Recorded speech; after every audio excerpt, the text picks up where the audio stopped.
ये मानवता के लिए महत्वपूर्ण होने वाला है, क्योंकि वे अनुमान लगा रहे हैं कि अगले 8 से 14 सालों में विभिन्न कारणों से और महामारियां आ सकती हैं। ऐसे कुछ अनुमान हैं। ये और ज्यादा उग्र भी हो सकती है। ये एक बड़ी आबादी को खत्म कर सकती है।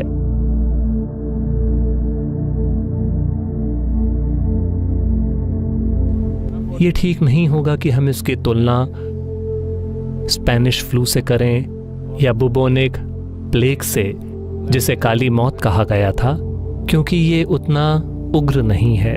ये हल्का है, बस हमें परेशान कर रहा है। ये हमें मारेगा भी, लेकिन उन चीज़ों की तरह नहीं जो अतीत में आई और उन्होंने एक कस्बे या एक गांव की पूरी आबादी का सफाया कर दिया।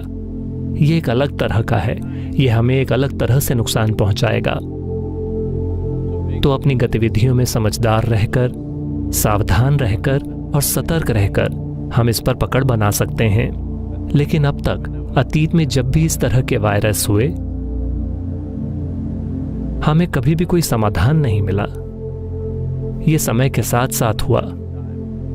या तो वायरस अपने ही किसी हल्के रूप में बदल गया, या हमने समय के साथ प्रतिरोधक क्षमता विकसित कर ली और हम उससे बाहर निकल आए।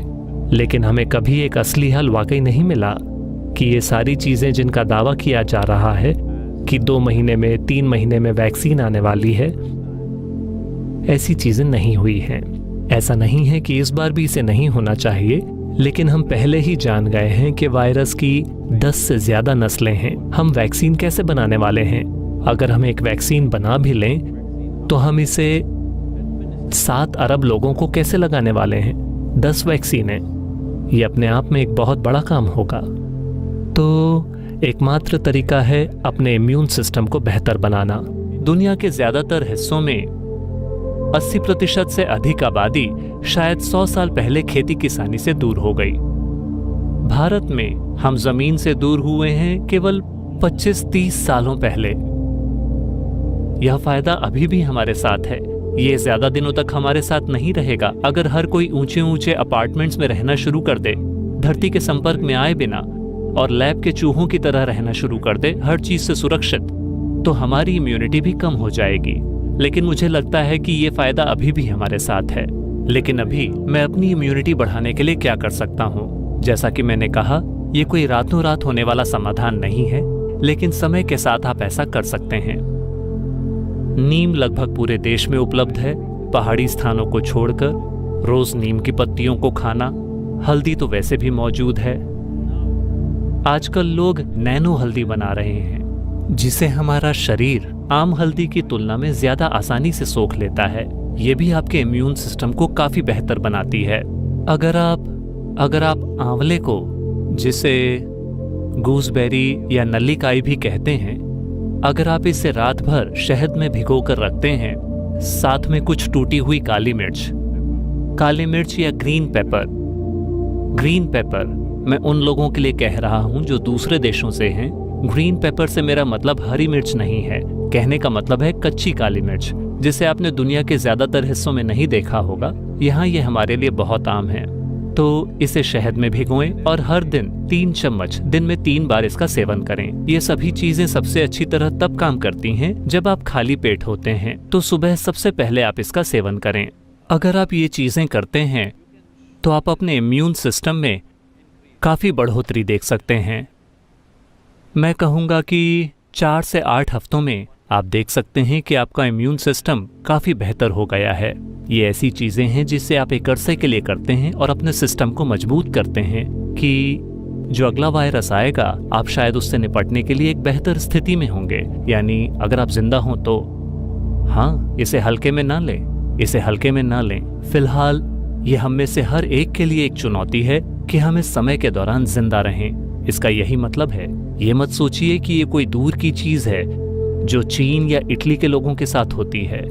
अभी अगर हम बने रहें, अगर आप इन 6 से 8 महीनों के दौरान जिंदा रहें, तो इसका मतलब है कि हमने इसे जिम्मेदारी के साथ निभाया है।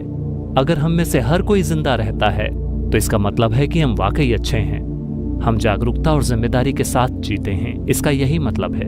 एकमात्र तरीका है सामाजिक रूप से एक जिम्मेदार बर्ताव करना आगे बढ़ने का यही तरीका है, और कम से कम अगले 1 या 2 साल के लिए ये एक नई दुनिया होगी। ये उससे एक अलग दुनिया होने वाली है जिसमें हम रहते रहे हैं।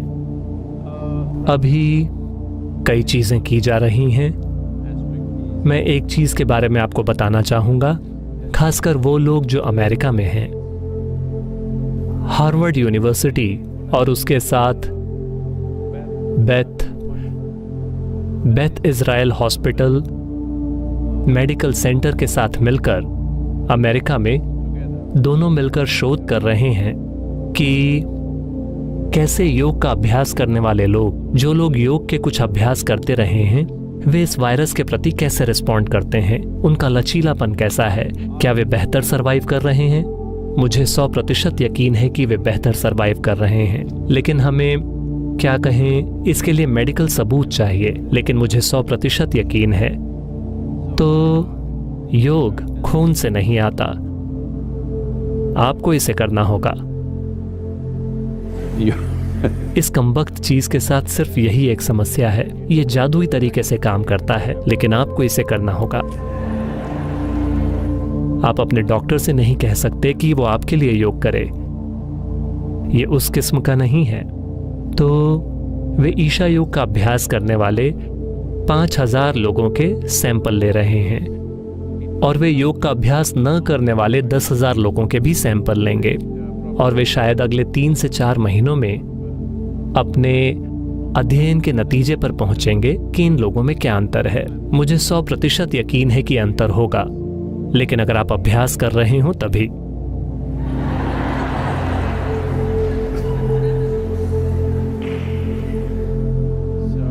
तो प्लीज आप लोग, ये सिर्फ उन्हीं के लिए है जो अमेरिका में रहते हैं, तो प्लीज आप में से जो लोग अमेरिका में हैं इसके लिए रजिस्टर कीजिए, क्योंकि ये दुनिया के लिए महत्वपूर्ण होने वाला है, ये मानवता के लिए महत्वपूर्ण होने वाला है, क्योंकि वे अनुमान लगा रहे हैं कि अगले 8 से 14 सालों में विभिन्न कारणों से और महामारियां आ सकती हैं। ऐसे कुछ अनुमान हैं। ये वैज्ञानिक गणनाएं दुनिया में हो रही कुछ चीजों, कुछ प्रवृत्तियों पर गौर करके की गई हैं। वे कह रहे हैं कि अगले 8 से 14 सालों में एक और महामारी आएगी, और शायद वो, हम नहीं जानते कि वो किस तरह की होगी। ये और ज्यादा उग्र भी हो सकती है, ये एक बड़ी आबादी को खत्म कर सकती है, लेकिन उससे पहले हमें ये पक्का करना चाहिए कि पूरी आबादी योग कर रही हो।